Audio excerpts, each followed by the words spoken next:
Welcome back to some more Elite Speak, and I am back with your AEW Dynamite review for October 14th, 2020.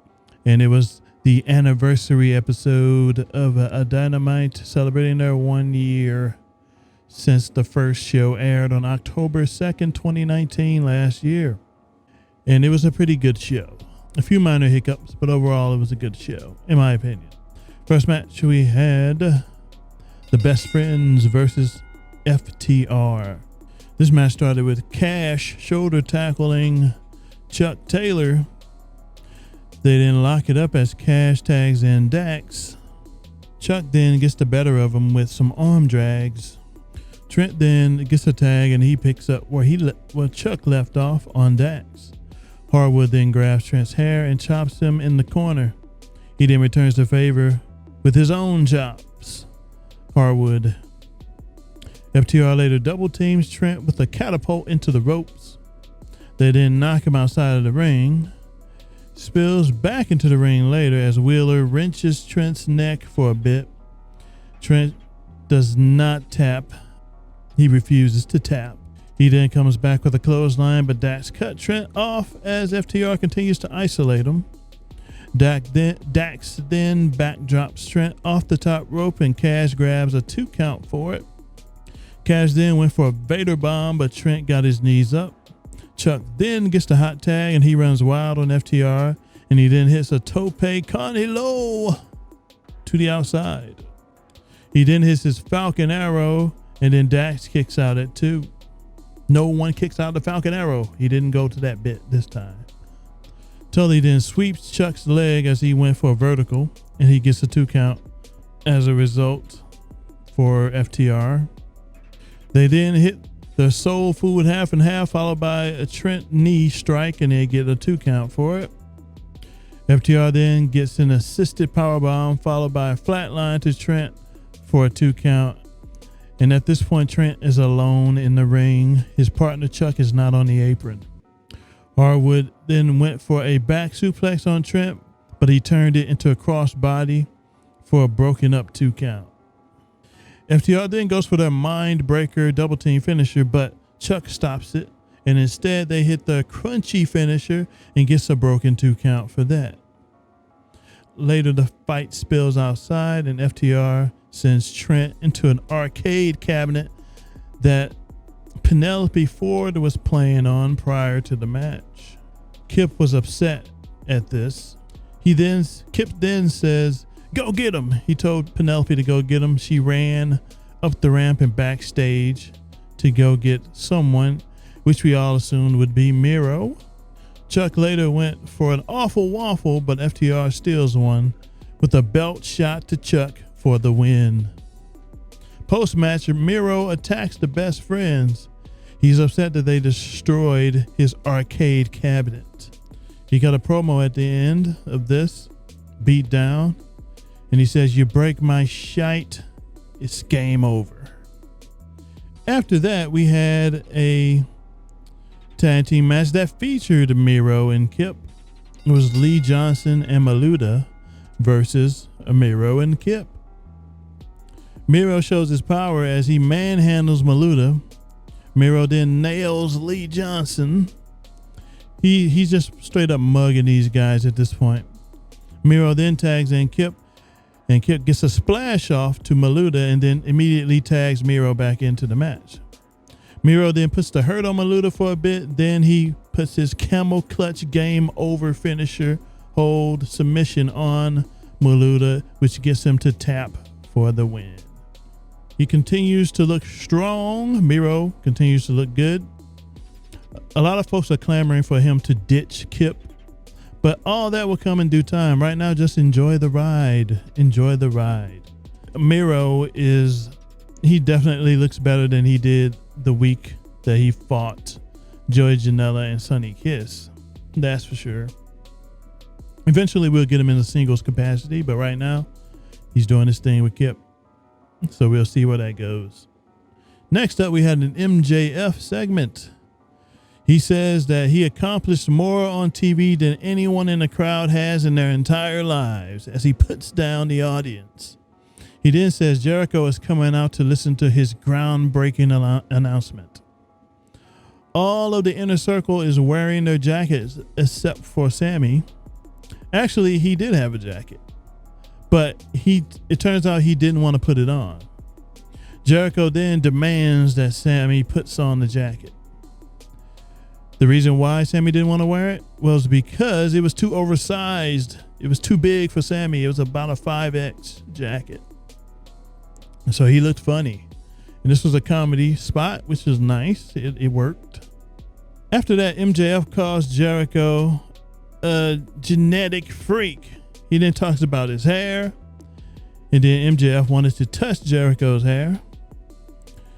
And then after all that, Jericho's like, cut the malarkey. He wants to know why MJF had him out there. And MJF said the two minute for minute draws are looking at each other in the face. That's why Chris is the demo god. MJF says they haven't gotten physical in the square circle ever. He says you never see two piranhas eating each other. Why? It's because they're predators. Their prey is adapting. He then says, what if we work together? MJF wants to join the inner circle. Ortiz then grabs the mic and he says, we don't want him in the inner circle. End of story. Can we leave? Jericho says, hold on. We need some time. Next week, it'll be Jericho versus MJF for a steak dinner. It's going to be at a steak dinner. They're going to have a steak dinner. Not a match. It's just over a steak dinner. And you want to have a steak dinner? You're on, they said. And that was the end of the segment. Good stuff. Jericho and MJF have great chemistry.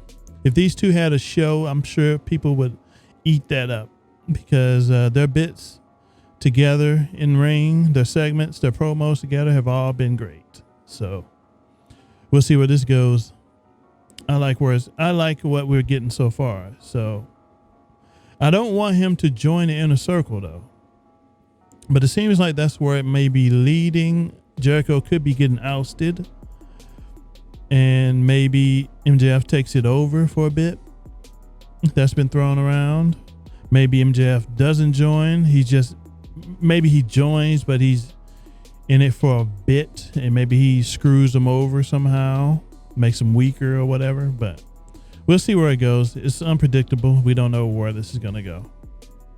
Next segment, we finally got Tony Schiavone and Britt Baker back together in a promo segment, and it was good. It's pretty funny. Tony and Britt were at a spa. Britt says adversity causes some to break and some to break records.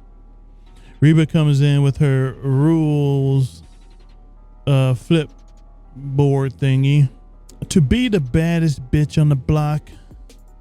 Then wax Tony's chest. That I had that in question marks. I was trying to jot these notes down as quick as I could. But nothing can slow the role model down. When you're a bad bitch, you gotta have the most epic comeback in sports history. The entire women's division is now on notice. Britt Baker makes a comeback in next week. And I thought it was a nice little segment to hype up her return in the ring. She will be in action next week. And it's most likely going to be another quick match for her. And hopefully she continues to look good because her last match she had with Red Velvet, she looked good out there. So hopefully she continues that. Next match we had Orange Cassidy versus Cody for the TNT Championship, and this was a great match. Probably the best of the night. And by the way, my ratings. The tag team title match at the beginning of the show, Best Friends versus FTR, I gave that match a 3. Definitely was a Dynamite-worthy match, despite the shenanigans and stuff at the end. Cody attempts to get Orange Cassidy, but he doesn't move. He attempted Cody attempts to get Orange Cassidy to budge and show some fire, but he doesn't move. Orange Cassidy offers to tie up, and it'll be the first, but he puts his hands in his pockets. Cody then shoves Orange Cassidy. He then kicks his own glasses out of the ring. This means he means business. Orange Cassidy and Cody both lock it up, but Cody is a bit surprised. Cody then puts on a waist lock as Cassidy gets out of it by putting his hands in his pockets, and he then kips up and Cody side locks him and gets a hold off. Orange Cassidy gets a nice hold into a pin transition for a 1 count, but he brings Cody down again and gets a 2 count. Orange Cassidy then gets his lazy kicks off on Cody, and Cody retaliates with an uppercut, his patented uppercut. The ref then tosses the Dark Order out from ringside because they were getting involved in a match. And John Silver was not having it. He was upset, showing all kinds of emotion on the outside. Gotta love John Silver. Orange Cassidy then counters a vertical suplex with a stun dog millionaire and Cody gets his cutter off on Orange Cassidy not long after this. Orange Cassidy was then fired up with multi-palm strikes to Cody, and then Cody hits him with a basement dropkick to stop his momentum in his tracks. Cody then hits a disaster kick to Orange Cassidy for a 2 count. Cody then gets a single leg crab on Orange Cassidy, but he gets out of it. Cody later hits a reverse suplex on Orange Cassidy and gets a 2 count. Orange Cassidy then hits his diving DDT from the top rope to Cody, and he gets a 2 count, but he follows it up with a Michinoku driver, and that also gets a 2 count. Cassidy then went for the beach break, and Cody blocks it and then goes for a figure 4 leg lock. Orange Cassidy's shoulders were down as a result, and he got a 2 count for that. Cody did. Then Orange Cassidy attempts to counter it twice, but Cody puts it back on Orange Cassidy, but he makes it to the ropes. Orange Cassidy hits his beach break on Cody while they were both on the ring apron not long after that figure 4 exchange. Orange Cassidy gets Cody back in the ring for a 2 count with 1 minute remaining in the match. Now this is where things ramp up. Cody went for the crossroads, but Orange Cassidy counters with the DDT and hits the beach break for a 2 count with no time left. The match went to a draw as Orange Cassidy went for his mousetrap pin, which he was in the midst of a 2 count. And this was the 3rd ever match to go to a time limit draw in AEW history. It was a great match for TV. And I give this match a 3.5, close to a 4, pay-per-view worthy almost. It was good. This showed off Orange Cassidy's technical abilities, his mat wrestling abilities, and also that he is a great worker. He also fused in his comedy bits as well, so he can do it all. Cody, once again, putting over another guy. And they used a time limit draw to protect Orange Cassidy and also protect Cody. The fact that Cody went to a draw after his grueling dog collar match last week says a lot about him also. Both guys came out of this looking better than they did coming in, and that's all that matters. After that, we got a Jake Robertson Lance Archer segment. Jake says, "Why do you climb a mountain?" Because it was there. Then Mox all of a sudden came out of nowhere as he beats down Lance Archer in the middle of their interview backstage. Following this segment, we had Matt Hardy at ringside with his family, including Rebby Hardy and his 2 boys. Matt says he feels good in many ways. They're enjoying the show, and he's proud of everyone that worked there. He says he's 100% healthy, folks. Sammy says, and then as he was talking, a mysterious video came on the big screen.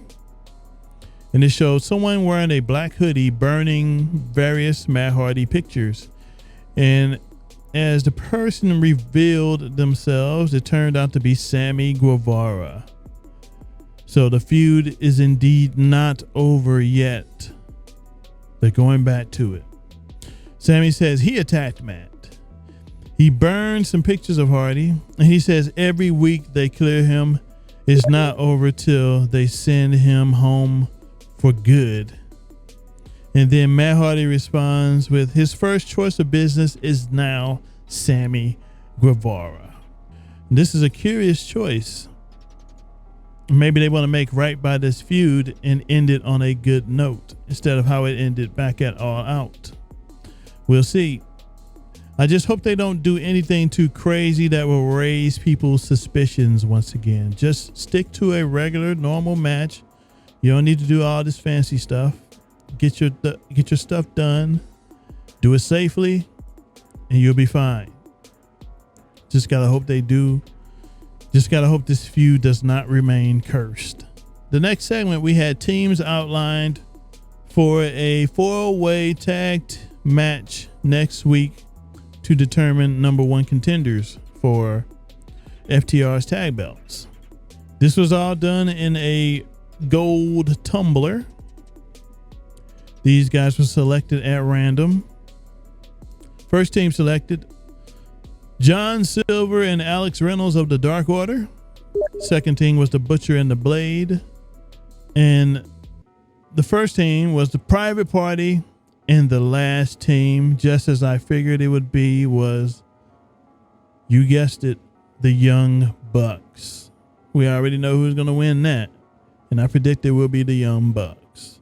Now, after this, the Bucks had a mic, and they said they're not here to super kick Tony Schiavone, but they were here to super kick John Silver and Alex Reynolds, and then a brawl broke out after this. After the ring was cleared, the Young Bucks appeared to have shook hands with Private Party, but Private Party also suffered super kicks from the Young Bucks. And this was an ode back to last year when Private Party upset the Young Bucks in the tag team tournament, first round. And it was good stuff, and we came full circle. This time, the Young Bucks are not playing around. They mean business. Following this was our third match, which was a women's championship match. Big Swole versus Hikaru Shida. Both shook each other's hands to start the match. Then we get a firm lockup. Swole shows some of her power on Shida. They both go back and forth with some chain stuff. Shida muscles Swole up a bit, but Swole rolls her up for a 2 count. Swole then gets some arm drags off on Shida, and then both rise. Shida later drapes Swole over the apron. Then she hits her patented running knee strike on Swole as a result. Swole then pushes her Shida into the cameraman as we went to picture-in-picture break. Back from break, Swole delivers a headbutt to Shida, but Shida brings Swole up to the top rope. But Swole slips out of Shida's grasp as a result. This was a slight botch. Swole then hits her cutter on Shida outside of the ramp, onto the ramp. Shida then hits the straight jacket German for a 2 count to Swole, but Swole's shoulders were up as a result. She didn't get all of it. Shida then hits Swole with a Falcon Arrow, and that gets a 2 count. Swole hits Shida with her Dirty Dancing finish, but Shida was close enough to the ropes, which enabled her to get a rope break. Otherwise, she could have been pinned 1, 2, 3. Shida eventually picks up the victory with her knee strike to Swole for a 3. Decent match for what it was. It was actually a little better than I thought it would be. And I'll give it a 2. Shida, I know everyone involved could have done better, but things don't always go according to plan. Next up, we had Eddie Kingston and the Lucha Brothers heading to the commentary booth. Following that, we got a Shawn Spears promo segment, and he says he's not stalking Sky. He can't tolerate a thief, and Sky stole a moment from him, and he plans on collecting. Good Spears promo package. We need more of those to build guys up. Also announced during the night was the brackets for the AEW World Championship tournament that will take place over the next few episodes leading into Full Gear. And I got the brackets. On one side, we have Penta versus Rey Fenix, Kenny Omega versus Joey Janela, Colt Cabana versus Adam Page on the right side, and Wardlow versus Jungle Boy on the right side. I think Penta defeats Rey Fenix. I think Omega defeats Janela. I think Page defeats Cabana. I think Wardlow defeats Jungle Boy. And I think Omega will defeat Penta. And then I think Page will defeat Wardlow. And then we have Omega versus Page in the tournament. And that will be your final. Next up, we have the main event, which features Jon Moxley, the AEW World Heavyweight Champion, versus Lance Archer. It was first immediately noticed that Archer has a new theme, and he busts through the glass pane with a production dude during his entrance. Both go at one another as Mox immediately hits his paradigm shift for a 2 count. The fight then spills outside as Archer sends Mox into the steel rail. Mox delivers a clothesline to Archer, but he didn't budge. Archer then hits the pounce on Mox before the break. He sets up tables during said break. Mox then gets a German off on Lance as Archer went for another pounce. This was after the break. He then knocks Archer down with a clothesline, and he follows that up. Following that, Mox tosses a few chairs into the ring. Mox then tosses a chair at Archer's face, which takes him down. Mox lifts Archer up, but he chokeslams Mox on top of the 2 chairs he sets up. Mox then gets a toe hold on Archer, and as Mox goes for an ankle lock, but he escapes the ring. Archer then tosses a can at Mox as he went for a tope. Following that, Archer goes for an underhook DDT on the apron, but Mox low blows Archer and sends him through the tables outside of the ring with said underhook DDT. An homage back to that match earlier this year at the Wrestle Kingdom, I believe. Mox then paradigm shifts Archer for a 2 count, but he kicks out at 2. Mox puts a bulldog choke on Archer eventually, but he escapes. Archer hits the blackout on Mox not long after this, but he flips him over and gets a 3 count. And as a result, Mox retains his AEW World Championship. Post-match, Eddie Kingston sends the Lucha Brothers to help, but the Lucha Brothers slam a chair into Archer's back, but he was not fazed as he headed back to the locker rooms. Eddie says they've known each other since 2009. He says he loves him to death. And then he demanded the Lucha Brothers give the world champ his belt. It's been a year since this man has carried the company. He always knew he could do it. As they raise Mox's hand, Eddie then hits a backhand on Mox, his finish, as Eddie chokes out Mox after with a rear naked choke as the show faded to black. Nice ending. Ended on a cliffhanger somewhat. And the promo continued after the show went off the air too. Someone uploaded a video to Twitter, and the whole speech / post match promo is up as he goes in on Mox. Show was good. It was a nice anniversary show. The shows leading up to Full Gear should be even better. So there you have it. I also have the ratings report for you. AEW scored 826,000 viewers on the night, which was they were number 15 in the 18 to 49 demographic. NXT scored at 651,000 viewers on the night, and they were number 51 on the night. And there you have it, your ratings and your review of AEW Dynamite for October 14th, 2020. And also, I give that Mox versus Archer match a 3. It was definitely Dynamite worthy. It was a good match. Feel free to leave a like, and if you like to comment, feel free to leave a like, and if you like the content, subscribe. I upload weekly, and if you want to hear me talk about more things AEW related, just let me know in the comments. I respond to everyone. Thanks for listening, and I will catch you next time.